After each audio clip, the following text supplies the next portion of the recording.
What's going on, guys? Today we're gonna go over some reasons why you may want to pick up the Sony FE 20mm 1.8. Let's get into it.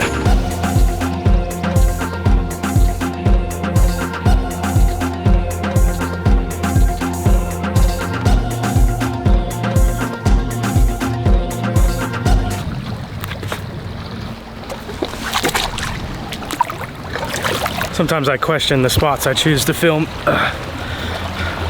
But it's pretty. All right, so to begin with, I want to go over the pros of this lens, and then later on we'll get into a couple cons that I have with it. So the first pro about this lens is pretty much comparable with the 24mm G Master lens. Same kind of build, same kind of sharpness. It's just all around pretty much on par with the 24mm. I actually think the 20mm is slept on way too much.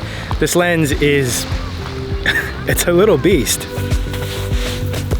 That jetty was way too painful to walk on. This lens is gonna be good for YouTubers and vloggers because it is such a wide focal length. So if you're not really in the market for a 16 to 35, I think this might be worth a look. Not really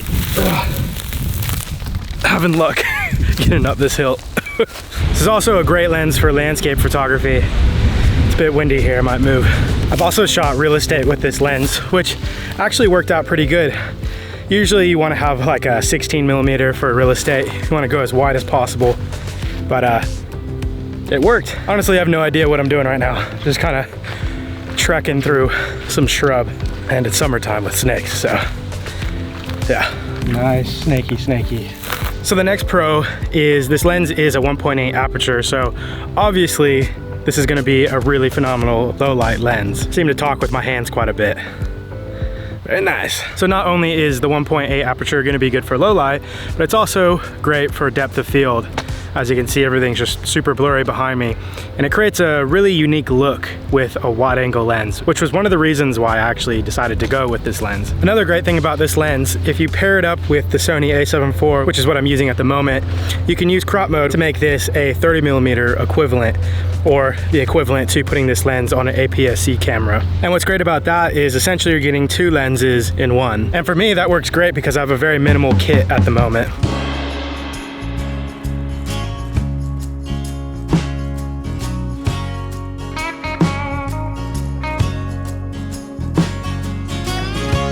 So one of the cons is this lens doesn't offer any kind of stabilization, so you're going to solely have to rely on the stabilization of your camera. This isn't really a big deal for me. The IBIS is quite good in the A7 IV. I don't really notice a lot of micro jitters, and then I could always just put it on active image stabilization and I get some really smooth shots with that. So for me, it's not a big deal, but if you have a camera that is pretty shaky, then you might want to consider if this is the right lens for you. The next con is this lens is a prime lens, obviously. However, since it's a 20mm, it's a very niche lens, and if you're looking to get like a one and done lens, or you only have budget for one lens, you need to consider if the 20mm is right for you, because it is, like I said, a very niche lens. It's good for vlogging, good for landscape, real estate photography. So just keep that in mind when you are going out to get a lens. For me, it works out because it is my current only lens at the moment, but since the A7 IV has that crop mode, it works out for me. So I get a 20mm and a 30mm equivalent. How sick are these clouds? So my overall thoughts with this lens, I think if you have an A7 IV, 100% without a doubt, you should get this lens. Since you can use that crop mode with the A7 IV, you're getting two lenses out of one, and that's incredible. You're gonna get a nice vlogging wide angle lens, and then when you wanna use crop mode, you can get a 30mm equivalent, which if you add in-body stabilization, it's gonna crop in some more. It might even be something like a 33 to 35mm equivalent, which is epic. It's good for B-roll, it's getting tight shots, it's good for even shooting documentaries or short films where you don't want an ultra-wide lens. Now, if I didn't have the A7 IV and this was my only lens, I probably wouldn't get this lens. I'd probably go for something like a 16 to 35, so I have that 16 to 35 range. So I'm not stuck with just one prime lens, because it can be very limiting having just one prime lens, especially a wide angle prime lens. The main reason I got this lens was for the uniqueness of it.